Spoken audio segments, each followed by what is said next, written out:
따라합시다. 우리 교회는 사도행전적 교회로 가는 신앙 공동체입니다.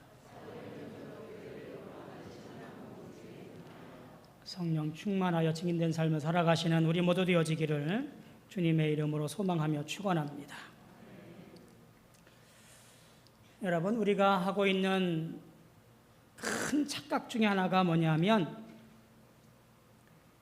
내 이름으로 되어 있는 모든 것들은 다 내 것이라고 하는 거예요. 생명도 내 것이고 가족도 내 것이고 재산도 다 내 것이라고 하는 내 소유라고 하는 착각 속에 살고 있습니다. 그런가요? 내 생명을 하루하루 연장하고 강건하게 하기 위해서 땀을 흘려 단련합니다. 내 가족의 행복을 위해서 애쓰며 수고합니다. 내 재산 하나라도 축내지 않기 위해서 온 힘을 씁니다. 그러면 다 지켜지는 줄 알고 있습니다. 그런데 아무리 그러고는 싶지만 내 마음대로 할 수 없는 것들이더라고요. 생명은 하루가 갈수록 쇠약해지고 죽음을 향하여 나도 모르게 달려가고 있습니다. 내 가족들의 생각은 다 달라서 내 생각대로 되어지지 않습니다. 부모의 위신도 떨어질 때가 한두 번이 아니고요. 자녀들의 생각이 부모들과 달라서 마음 상하는 것이 여러 번입니다. 재산 지켜내는 것도 더더욱 어려워요. 하루가 다르게 물가는 올라가고 있고 나갈 돈은 점점 많아져서 불리기는 고사하고 막아내기도 여간 어려운 때가 아닙니다. 마치 손에 쥔 모래처럼 내 손에 쥐어지기를 않고 움켜쥐면 움켜질수록 다 손가락 사이로 빠져나가는 것들, 그것이 내 것이라고 착각하는 것들 뿐입니다. 참 기가 막힌 인생살이이지요. 우리는 이런 착각 속에서 매일같이 하루하루를 견디며 살아갑니다. 다 내 것, 내 마음대로 할 수 있는 것. 하지만 착각 중에 착각이에요. 생명도 내 것이 아니고요. 가족도 내 것이 아니고요. 자녀들도 내 것이 아니고요. 재산도 내 것이 아닙니다. 때가 되면 이 모든 것들을 다 내어놓고 하나님의 심판대 앞에 서야 할 인생들이 저와 여러분들입니다. 하나님께서 가나안 정복을 시작하면서 요단강을 건너 이스라엘 민족들에게 첫 번째 명령한 것이 있어요. 그것이 뭐냐면 길갈에서 할례를 행하라는 것이었습니다. 여호수아 5장 2절로 3절에 보니까 그때 여호와께서 여호수아에게 이르시되 너는 부싯돌로 칼을 만들어 이스라엘 자손들에게 다시 할례를 행하라 하시매 여호수아가 부싯돌로 칼을 만들어 할례산에서 이스라엘 자손들에게 할례를 행하니라. 자, 지금 여리고성이 코앞이에요. 남자들에게 명령한 것이 뭐냐면 표피를 잘라서 하나님의 택한 백성임을 나타내라고 하는 명령이에요. 마취제가 있었을 리 만무하고요. 칼도 아니고 부싯돌로 칼을 만들어 수술을 하라고 합니다. 소염제도 없었을 터 온전히 이들은 자신의 힘으로 이 고통과 위험을 이겨내야만 했습니다. 대략적으로 약 100만 명의 남자들이 이 의식에 참여했을 것이라고 추정을 합니다. 이들은 모두가 장차 싸움에 참여해야 할 사람들이었어요. 그러니까 전략적으로 볼 때 바람직하지 않은 일이었습니다. 그러나 언제나 그랬듯이 인간적인 생각이나 전략에 따라 세워지지 아니하고 하나님의 생각과 계획에 따라서 모든 일이 진행되어지잖아요. 이스라엘 백성들은 가나안 땅, 거룩한 땅에 들어와서 스스로를 성결케 해야만 했습니다. 따라서 이스라엘 백성들은 이 고단한 의식, 부작용이 심했을 것이고 고통이 말도 못했을 것이고 죽음도 불사해야 할 이 어려운 성결 예식을 진행하면서 오히려 이 고단한 의식의 전권이 하나님께 있음을 인정하며 그 명령을 믿고 따라 행하였습니다. 얼마가 지나서 몸이 회복된 이후에 드디어 첫 번째 맞이한 가나안 땅의 성 여리고성을 맞닥뜨립니다. 이곳에는 막강한 가나안 민족이 이 여리고성을 지키고 있었습니다. 한마디로 난공불락의 성이었어요. 하나님의 거룩한 땅으로 진입하기 위해서 필히 함락시켜야만 한 성, 그것이 이 여리고성이었습니다. 그리고 하나님은 이스라엘 백성들에게 어떻게 이 성을 함락시킬지 그 방법을 가르쳐 주셔요. 그것은 이런 것이었습니다. 너희들은 하루에 한 바퀴씩 도는데 언약궤를 앞세우고 하루에 한 바퀴씩을 돌아라라고 하는 거예요. 그리고 마지막 날에는 언약궤를 앞세우고 7바퀴를 돌고 나팔을 불며 함성을 지르면 여리고성이 무너질 것이라는 말씀이었습니다. 누가 보아도 어린아이들이 들어도 도대체 이 말은 이해할 수 없는 이야기예요. 선뜻 믿고 따르기가 쉽지 않은 방법이에요. 그런데 놀라웠게도 여호수아와 그 이스라엘 백성들은 이 하나님 말씀을 듣고 순종했고 그 방법으로 여리고성을 함락시켜 버립니다. 어떻게 가능했을까? 우리가 가늠해 볼 수 있는 것은 시편 68편 35절 말씀에서 보게 되어집니다. 하나님이여 위엄을 성소에서 나타내시나이다. 이스라엘 하나님은 그의 백성에게 힘과 능력을 주시나니 하나님을 찬송할지어다. 우리는 이 고백에서 아마도 가능했을 것이라고 간접적으로 그렇게 경험해 봅니다. 하나님의 힘과 권능을 믿고 온전히 따랐기에 가능했다라는 이야기입니다. 자, 이 두 사건을 잘 보면서 분명히 말하는 것을 우리는 귀담아 들어야 됩니다. 하나님 백성들은 오직 하나님의 힘과 능력이 내게 있지 아니하고 하나님께 있음을 믿고 그 말씀에 청종하여 따라가는 사람들, 그래야만 승리한다라는 것, 그것을 하나님께서 장차 이스라엘을 통하여 이루실 놀라운 하나님 나라의 몫으로 가르치고 있는 것이라 보여집니다. 여러분, 우리의 착각이 뭐예요? 모든 것이 내 것이라는 착각이에요.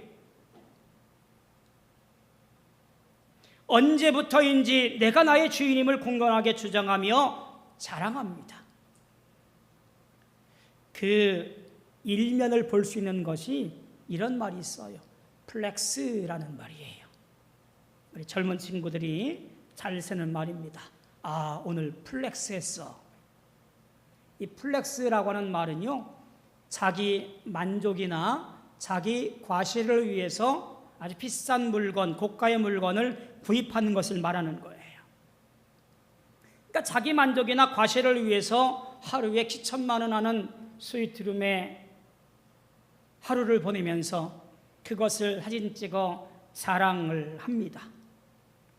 여러 대의 고가 외제차를 구입하고 그곳에 서 있으면서 그것을 자랑하기도 하지요. 뿐만 아니라 다양하게 나타나는 여러 일들 가운데 자기 위주의 삶을 현상 중에서 모양으로 드러내 보입니다. 자존감을 세우는 것이 아니라요, 자기 만족을 위해서 이와 같은 것을 하는 거지요. 내 모든 것, 내 시간, 내 생명, 혹은 내가 번 돈, 이 모든 것들이 다 내 것이다라고 하는 삐뚤어진 자기 만족의 삶을 살고 있는 것이 오늘날 우리의 인간적인 모습들이에요. 이들 모두가 내 삶의 주인이 나라고 부르짖으며 마음대로 마음껏 함부로 살고 있는 거예요. 그런데 여러분, 착각하지 마십시오.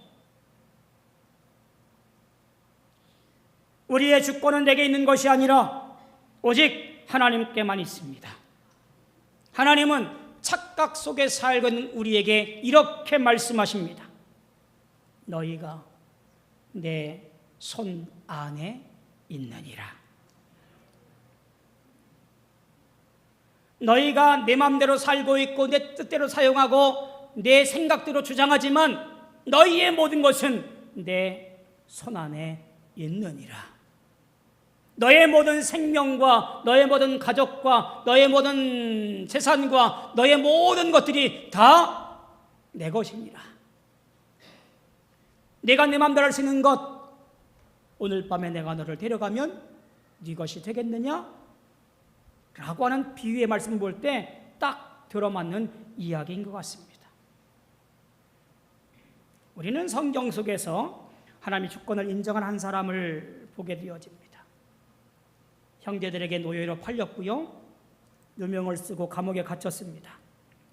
수년간 감옥살이를 하게 되었습니다. 그런데 그가 끝까지 하나님이 주신 환상과 꿈과 믿음을 지켜냈습니다. 오랜 시간이 지나서 형제들을 만난 자리에서 그가 이렇게 고백을 합니다. 창세기 45장 5절에 보니까 당신들이 나를 이곳에 팔았다고 해서 근심하지 마소서, 한탄하지 마소서. 하나님이 생명을 구원하시려고 나를 당신들보다 먼저 보내셨나이다. 우리가 잘 알고 있는 요셉의 인생이지요. 고난과 고통 속에서도 그는 진심으로 하나님을 따랐고, 수많은 고난과 역경도 하나님의 주권 속에서 이어져 가는 것임을 인정하며 살아가며 이겨냈습니다. 그래서 그를 통해 하나님의 놀라운 구원의 계획을 이루어 가게 하는 놀라운 디딤돌이 되었습니다. 우리 신앙의 귀한 표본인 거지요.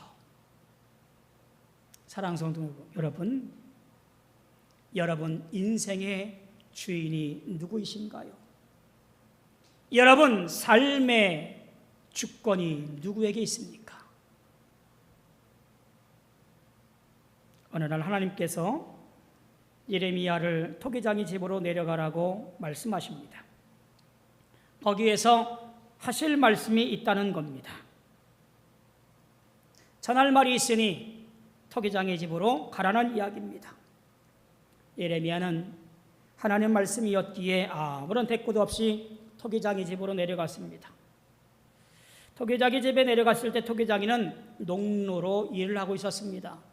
농노라고 하는 것은 우리가 알고 있는 물레라는 것으로 표현하는 것이 더 쉽게 이해할 수 있을 것 같아요. 물레를 돌려서 그 위에 흙을 얹어놓고 손으로 빚어서 그릇을 만들고 있었겠지요.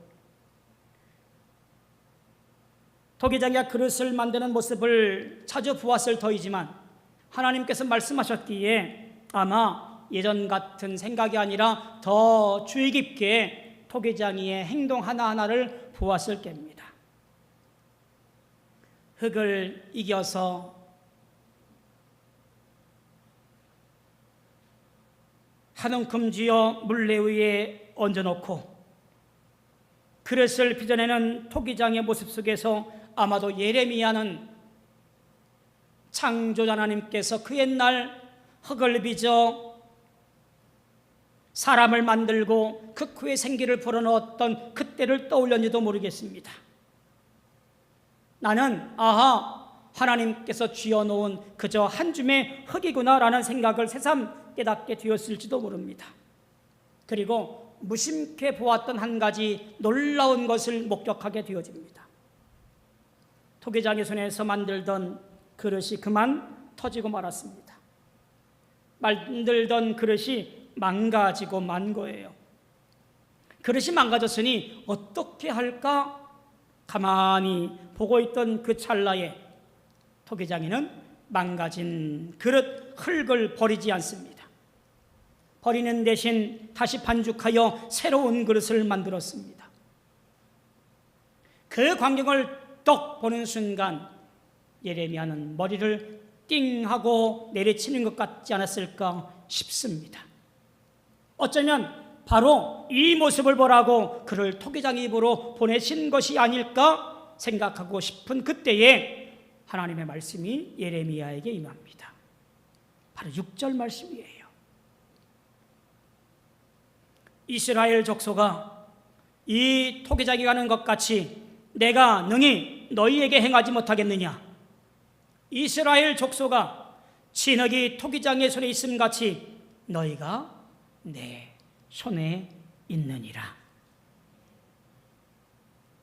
그 세세한 하나님의 주권은 민족이나 국가를 뽑거나 부수거나 멸하할 때에, 혹은 내가 어느 민족이나 국가를 건설하거나 쉬무려 할 때에 모든 사건에서 토기장이와 같이 내 뜻대로 진흙을 이기기도 하고 빚기도 하여서 뽑거나 부수거나 멸하거나 세우거나 할 수 있다라는 것을 분명히 보여주고 있는 거예요. 곰곰이 생각해 보면 유진 피터슨의 말처럼 희망과 경고의 모습이 이 토기장이의 물레 굴리는 속에서 발견하게 된 거예요. 토기장의 손에서 망가진 그릇이 하나님의 명령에 대한 경고라면 망가진 흙으로 다시 빚어내는 것은 희망이 되는 거지요. 하나님은 나를 빚어내는 토기장입니다. 각자 개인의 삶은 물론이거니와 민족까지도 빚어내지요. 어떤 것으로 빚을지는 오직 토기장이만 알고 있고 그 손에 달려 있습니다. 진흙이 물레 위에 놓여 있다 해도 그 그릇의 용도를 정하는 것은 전적으로 이 토기장이의 몫입니다. 진흙이 어떻게 이런 그릇으로 만들어달라 저런 그릇으로 만들어달라 말할 수 있겠습니까? 토기장이 하나님께서 우리를 빚어내고 계신 거지요. 천지 창조하시던 날 흙으로 빚으시던 그 손으로 하나님은 지금도 우리의 삶을 빚어가고 계시다, 그런 말이에요. 진흙인 우리는 나의 모든 것이 하나님께 달려있음을 인정하고 모든 것을 토기장이 하나님께 맡기는 믿음이 있어야 됩니다. 다 빚으실 때까지 기다리는 믿음이 또한 있어야 됩니다. 나를 왜 이렇게 만드셨나 원망하지 않는 믿음이 있어야 됩니다. 무엇보다도 완악함으로 굳어지지 않는 믿음이 필요하지요. 아무리 유능한 토기장이라도 굳어버린 흙으로는 어떤 그릇도 만들 수가 없기 때문에 그렇습니다. 완악한 마음으로 이 모든 것이 헛되다고 우기면서 하나님의 주권적인 배려와 손내심을 거부해버린다면 결국 그것은 그의 결말이 죽음과 저주와 패망이기 때문에 그렇습니다. 사랑하는 성도 여러분, 이제 내가 가지고 있는 모든 것이 내 것이라는 착각에서 헤어나오시기 바랍니다.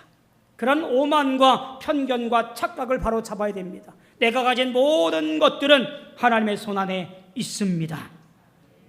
내가 바라보고 있는 그 말씀을 따라 살아야만 하는 것이 우리의 인생입니다. 나아가 현재의 힘을 다해서 내 삶을 지키며 내 처한 모든 곳에서 하나님의 뜻을 행하고 그분의 의로우심과 영화로우심을 나타내는 데 힘써야 되는 것이 하나님의 절대 주권을 인정하는 삶의 모습인 것을 기억해야 합니다. 비록 내가 지금 현재 하나님의 뜻에서 멀어진 자리 혹은 최악의 자리에 서 있거나 비탄과 절망과 한숨이 나오는 고통스러운 자리에 처해 있다 할지라도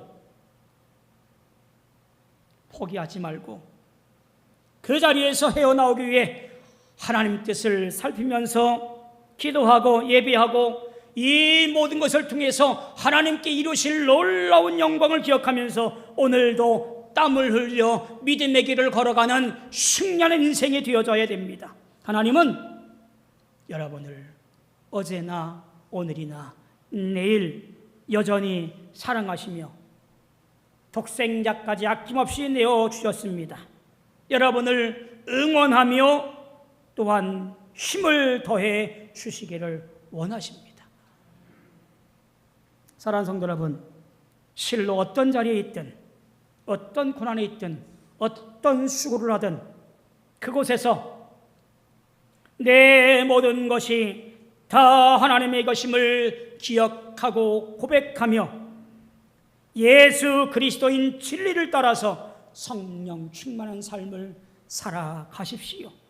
그것이 우리를 향하신 하나님의 놀라운 뜻이며 축복하시는 삶의 자세입니다.